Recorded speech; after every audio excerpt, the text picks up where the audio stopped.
नमस्कार। आज हम सुप्रीम कोर्ट के एक बहुत ही अहम और कह सकते हैं हालिया आदेश पर बात करने वाले हैं। ये मामला है गजानन दत्तात्रेय गोरे बनाम महाराष्ट्र राज्य का, और ये जमानत की शर्तों से जुड़ा है, खासकर वो स्थिति जब जमानत पैसे जमा करने के वादे पर दी जाती है।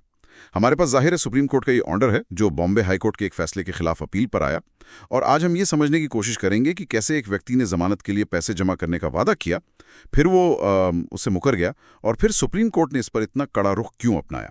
तो कहानी शुरू होती है गजानन दत्तात्रेय गोरे की गिरफ्तारी से। इन पर करीब 1.6 करोड़ रुपए के गबन का आरोप था। मतलब आईपीसी की धाराएं थी 406, 408, 420, यानी आपराधिक विश्वासघात, धोखाधड़ी वगैरह।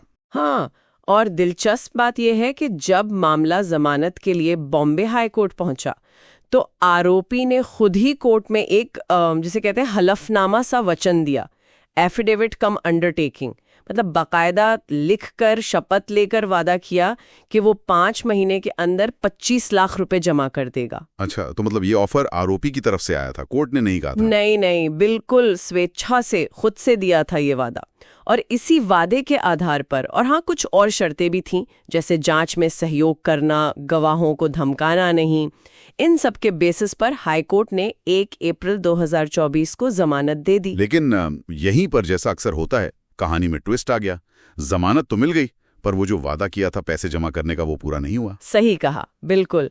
तो इसके बाद जो मूल शिकायतकर्ता थे, उन्होंने हाई कोर्ट में अर्जी दी कि जमानत रद्द की जाए, और हाई कोर्ट में पाया कि हाँ, आरोपी ने जानबूझकर उस वादे को तोड़ा है जिसके आधार पर उसे ये राहत मिली थी। तो क्या कोर्ट ने सिर्फ वादा तोड़ने को ही काफी माना जमानत रद्द करने के लिए? हाँ, हाई कोर्ट ने कुंदन सिंह वाले केस का हवाला भी दिया और कहा कि देखिए, आप खुद से कोई प्रस्ताव देते हैं, कोर्ट शायद उस पर भरोसा करके आपको राहत देती है, और फिर आप मुकर जाते हैं, ये स्वीकार्य नहीं है। उनका मानना था कि इस वादे का जमानत देने के फैसले में एक वजन था, कहीं ना कहीं उसने फैसले को प्रभावित किया। तो जब वादा ही टूट गया तो जमानत का आधार भी? बिल्कुल, आधार ही खत्म हो गया। तो इसी तर्क के साथ 1 जुलाई 2025 को हाई कोर्ट ने जमानत रद्द कर दी और आरोपी को सरेंडर करने का आदेश दिया। इसी आदेश के खिलाफ फिर आरोपी सुप्रीम कोर्ट चले गए। और फिर सुप्रीम कोर्ट का क्या कहना था इस पर? उनका रुख कैसा रहा? सुप्रीम कोर्ट ने इस मामले को बहुत ही गंभीरता से लिया, बहुत सख्त रुख अपनाया। कोर्ट ने कहा कि उन्होंने अक्सर देखा है, ये कोई नई बात नहीं है, कि निचली अदालतें और हाई कोर्ट्स आरोपी के पैसे जमा करने के वादे या अंडरटेकिंग पर जमानत दे देती हैं। हाँ, ये प्रैक्टिस तो काफी कॉमन लगती है, खासकर आर्थिक अपराधों में। बिल्कुल, और कोर्ट ने ये भी नोट किया कि कई बार क्या होता है कि आरोपी बाद में मुकर जाते हैं। कभी कहते हैं जी वकील ने बिना पूछे वादा कर दिया, कभी कहते हैं कि शर्ती बहुत मुश्किल थी, हमसे पूरी नहीं हो सकती। सुप्रीम कोर्ट ने इस पूरे चलन को, इस प्रैक्टिस को न्याय का मजाक कहा, मॉकरी ऑफ जस्टिस, और कानून की प्रक्रिया का दुरुपयोग, अब्यूज ऑफ प्रोसेस। न्याय का मजाक, ये तो काफी कड़े शब्द हैं। हाँ, बहुत कड़े। कोर्ट का मानना है कि जमानत का जो मूल सिद्धांत है वो सजा देना नहीं है, वो ये कि ट्रायल के दौरान आरोपी कोर्ट में मौजूद रहे। जब आप जमानत को पैसों के वादे से जोड़ देते हैं तो ये एक तरह से मुकदमे से पहले ही सजा या सिविल रिकवरी जैसा बन जाता है, और ये आपराधिक न्याय के सिद्धांतों के खिलाफ है। इससे अमीर गरीब का भेद भी बढ़ता है, इसीलिए कोर्ट ने इसे प्रक्रिया का दुरुपयोग माना। तो फिर सुप्रीम कोर्ट ने इस प्रॉब्लम का हल क्या बताया? आगे के लिए क्या रास्ता दिखाया? यहीं पर सबसे महत्वपूर्ण बात आती है इस फैसले की। सुप्रीम कोर्ट ने भविष्य के लिए बिल्कुल साफ और कड़े निर्देश जारी किए हैं। उन्होंने कहा है कि अब से कोई भी ट्रायल कोर्ट या हाई कोर्ट किसी भी आरोपी द्वारा पैसे जमा करने के किसी भी वादे या अंडरटेकिंग के आधार पर रेगुलर या एंटिसिपेटरी बेल नहीं देगा। मतलब किसी भी तरह की जमानत नहीं, ना रेगुलर ना अग्रिम। जी हाँ, दोनों तरह की जमानत। साफ कह दिया कि पैसे जमा करने का कोई भी वादा, चाहे आरोपी खुद करे, उसके आधार पर जमानत नहीं दी जाएगी। वाह, तो इसका मतलब ये हुआ कि अब जमानत याचिकाओं पर फैसला सिर्फ और सिर्फ केस के मेरिट्स पर होगा, मतलब कानूनी मजबूती और तथ्यों के आधार पर। बिल्कुल सही।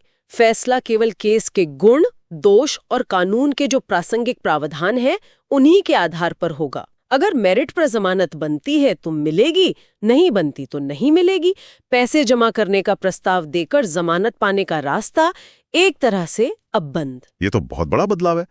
और जो ये मामला था गजानन गोरे का, उसका आखिर में क्या हुआ? सुप्रीम कोर्ट ने गजानन गोरे की अपील तो खारिज कर दी। अच्छा। हाँ, और साथ में कोर्ट की प्रक्रिया का दुरुपयोग करने के लिए उन पर 50,000 रुपए का जुर्माना भी लगाया। 50,000 का जुर्माना भी? जी। हालांकि कोर्ट ने उन्हें ये इजाजत दी कि वो सरेंडर करने के बाद मामले के गुण दोष के आधार पर, मतलब मेरिट्स पर, नए सिरे से जमानत अर्जी दाखिल कर सकते हैं। समझ गए।